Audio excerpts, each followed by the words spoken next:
Hello, guys. This is Pinky with Pink Global. I have a new story I'm bringing to you all this evening. Today is September the 11th. Oh, September the 11th. Oh, my God. I just realized what I just said. September the 11th. Oh, my God. Okay. Well, I just realized that. Oh, my God. Okay. Um, Let me bring you this new story. Let me just say everything is alleged. This is my opinion only. This video is made for educational and entertainment purposes only. Okay. Now let's go ahead and get the house rules out of the way if we can before I get started. If I can have everybody to do two simple things. Hit the like button. Go ahead because I need you to hit that like button. Hit that button. That's going to help me to stay in the algorithm with YouTube. Yes, it is. And it's going to help me to get more people that like my content. Because if YouTube see that everybody's hitting the like sign, they're going to recommend my videos out to more people that may like my videos. So we need to work together in order to get Pink Global monetized. I have another channel that's already monetized. You can go over. It's been and had that channel for 2 years. Pinkie the Housewife. You can go over there. I love it if you come over there and do the same thing. But go ahead and hit the like button. I need you to go ahead and subscribe to my channel. Yes, I do. I need you to do both. Hit the like button, subscribe to the channel. Let me go ahead and say thank you so we can get that on out of the way. All right. Now, let me just say this. Trigger warning. Okay. Trigger warning. All right. Graphic contents or information. Okay. Now, let's go ahead and get on with the matter at hand. We're going to be talking about the one and only music executive Scott Leonard. Yes. Allegedly, S.A. Two women at his iconic home. Everybody may know this house. Joshua Tree. Beautiful, beautiful home, okay? But we're not here to talk about the home.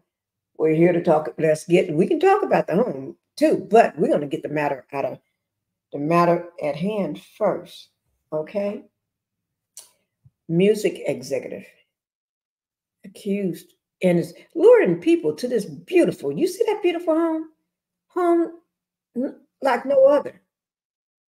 I think it took years. I think they said like 20 years or something like that to build that home.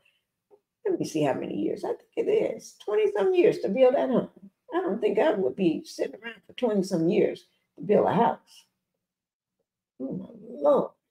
I'm going to make sure I'm right about that. That house.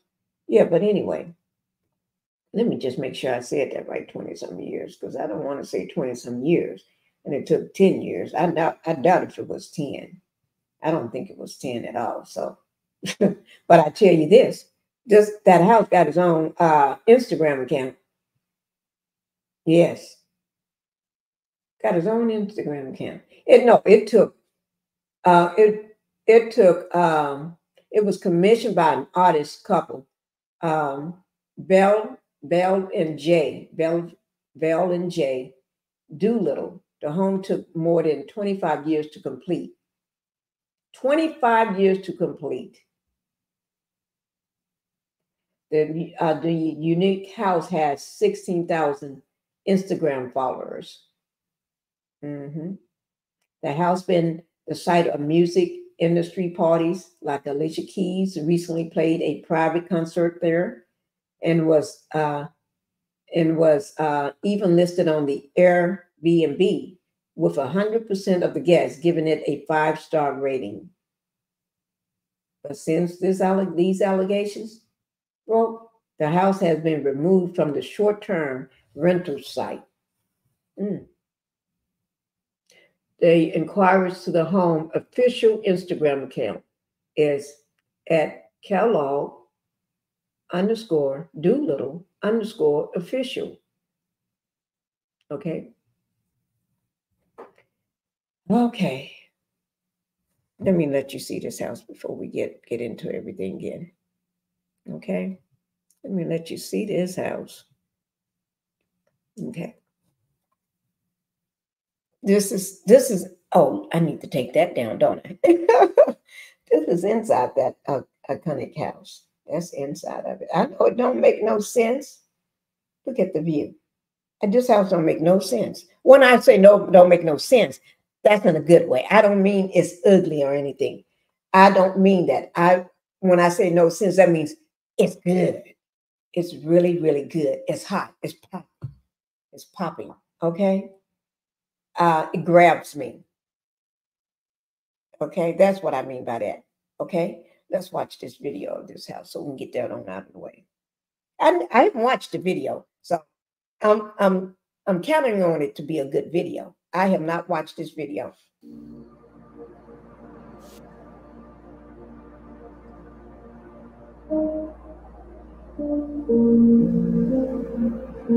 The interior design in this house, it's not my preferred style. It is my style.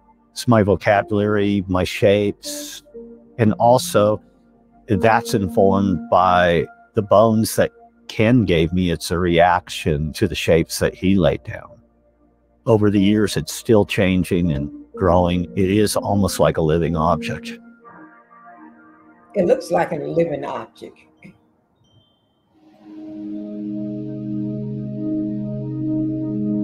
My name's John Buckern. I'm the interior designer and fabricator on the Kellogg Doolittle project. It was built for Bev and Jay Doolittle, and the architect is Kendrick Bangs Kellogg. I would describe Ken Kellogg as really underestimated genius. Construction started in '89. I came to the house in 1994. I've been at the house so many years, and for such a long period of time, I feel like the house is a part of me. Like, it's my identity. Jay Doolittle would always tell me, I don't care how long it takes or how much it costs. I just want you to do your best work. The new owner, Scott Leonard, and I are continuing with basically the same relationship where you don't get carte blanche, but it's the best next thing to it.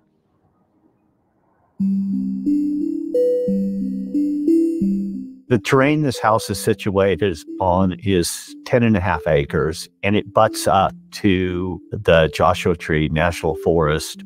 I'm sure when Ken saw the starkness and the beauty when he came out here, it inspired him to do these shapes. The original owner of the house, Jay, was fascinated by fossils. Every other week when I arrived, he would have another book on fossils for me. So I tried to incorporate a lot of vertebrate type motifs. The whole time I was building it, I had a pair of headphones on and I was listening to Miles and Monk and Coltrane. I just liked the repetition in jazz, but the whole thing forms another bigger picture. So it's what I try to do with my shapes.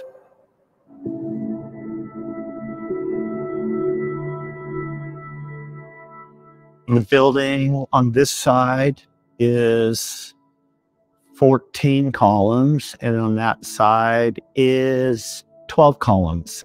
And you can see that they don't touch. There's close to 1,000 panes of glass up there. Another challenging thing on this project is everything is coming up a golf cart path. Every piece of glass that you see in the house, some of them are 10 foot, 12 foot high and 5 feet wide and weighs 600 pounds. Just getting things physically moved around here is really difficult.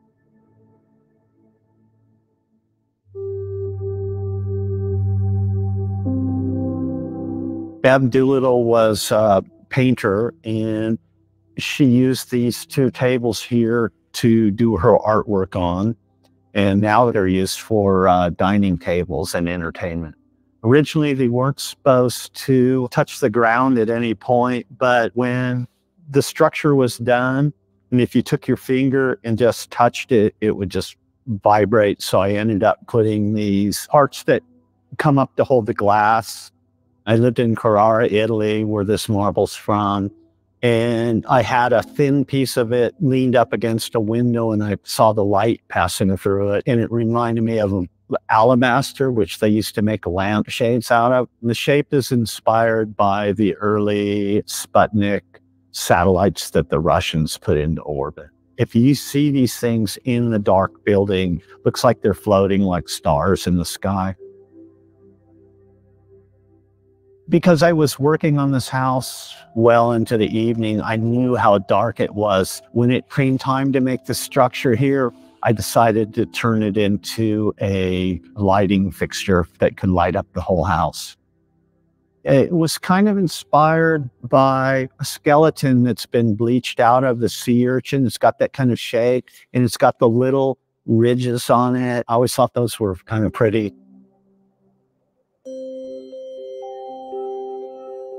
This is one of 9 exterior doors. Each door has to hit one column, but it has to go to the other. So in order for the door to function, I needed at least one straight edge. Then all the handles, each one is individually made. Each door has its own motif for the edged glass.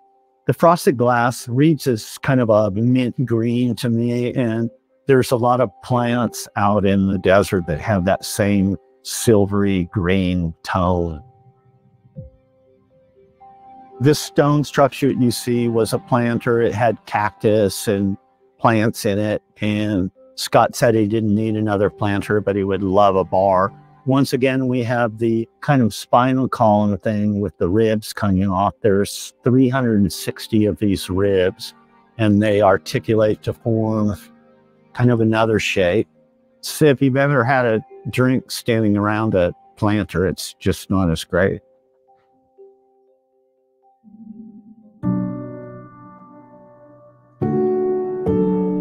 Bab Doolittle had an Apple computer, and it was clear plastic, greenish. I made the desk to match the computer. Originally, all the light switch plates in the whole house were made for this old school analog type light switch. When Scott moved in, he wanted to update the lighting system. This is one of the only remaining one, and we're hoping in the future, when we have a little bit more time, to make new switch covers. The Doolittles were kind of introverted people, so they never thought that they would need more than 4 chairs at their dining table. It's cantilevered fully on a steel tube. It passes through the column and continues out to the exterior dining table. I like the orange color of the Rosa Verona because in a lot of the concrete, there are similar colored stones related to the tone of this. This is the living room. It has a fireplace.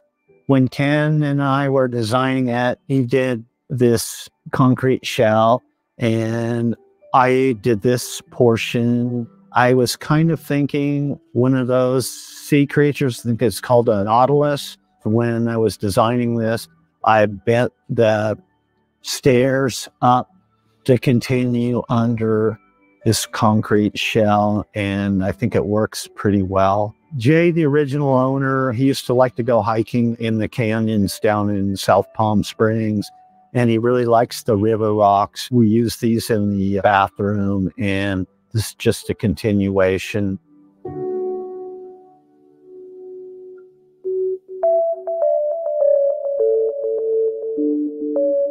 The entrance to this room is kind of a homage to Frank Lloyd Wright, who used to like to compress you into a tiny space, and then when you get through, it gets voluminous.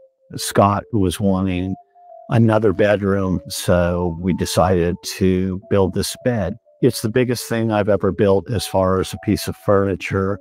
Originally, Scott was thinking that it would be more of a gathering place than a bedroom, like a bunch of friends could get on here. He likes it so much now that it's used as his primary bedroom. This is the primary bathroom. This is the bronze his and her sink. I really let it go on this one. I didn't hold back. I couldn't tell you what the design for this is inspired by. It was more of just a process of drawing and drawing and drawing until I came up with a shape I liked. In order to get this up here, it weighs so much. We made a wheel out of a round circle out of plywood, put the sink in it, and rolled it from the driveway all the way up here.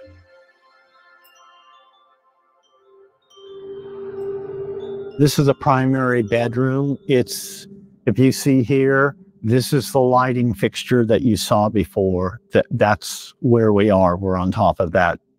The bed is situated to look out the clear story, and it's really beautiful at night to see all the stars. The Doolittles were really into books, so they wanted as many books as possible to fit in here. The wood sat for 6 years in the garage on stickers to dry out. And then I put it together. When these were made, these reveals were the thickness of a dime.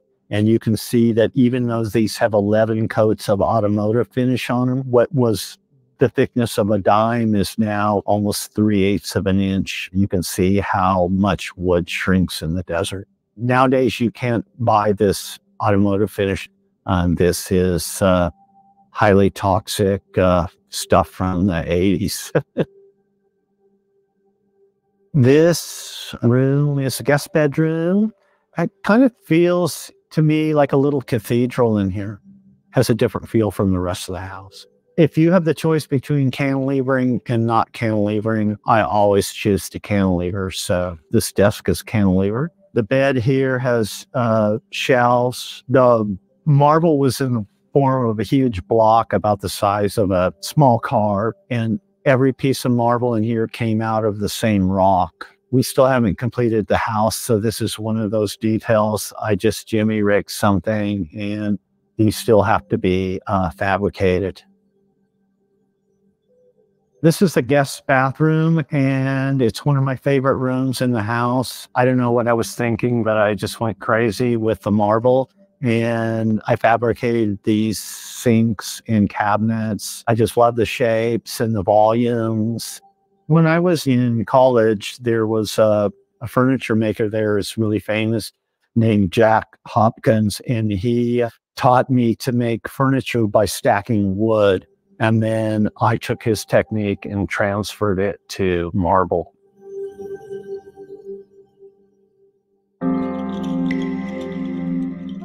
The columns all go down into the ground approximately 14 feet.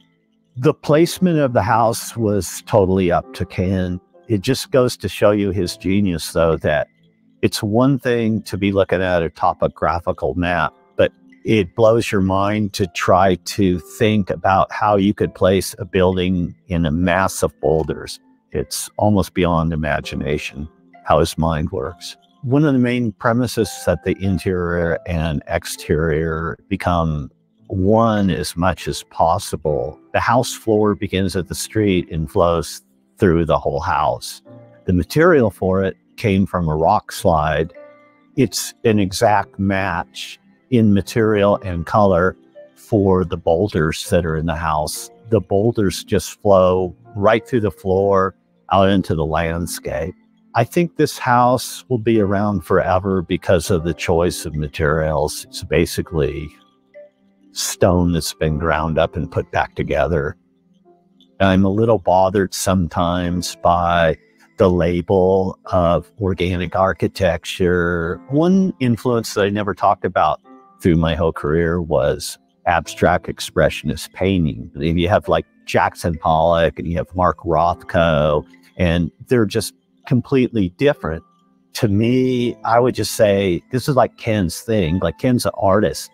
I don't know if trying to put a label on it really helps to describe what it is.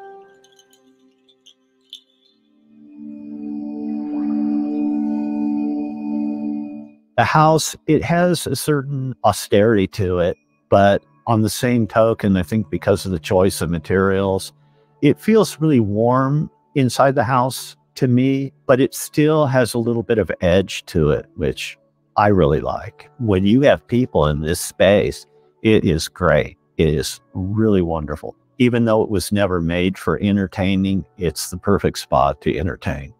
My work on the house has taught me everything about designing and fabricating, especially in recent years. It's taught me to be more social, enjoy showing it to people. And so I feel really good about that. This house comes as close as anything could be to the feeling you get from like looking at a Mark Rothko painting or listening to John Coltrane. I hope it gets that feeling.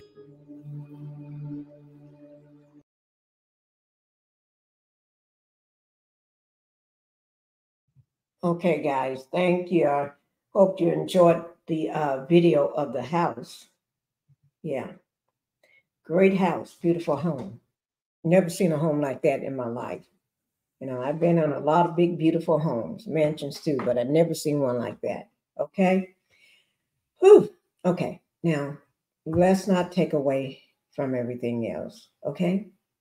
The main reason for me showing this video is because, well, instead of, let me just put it on.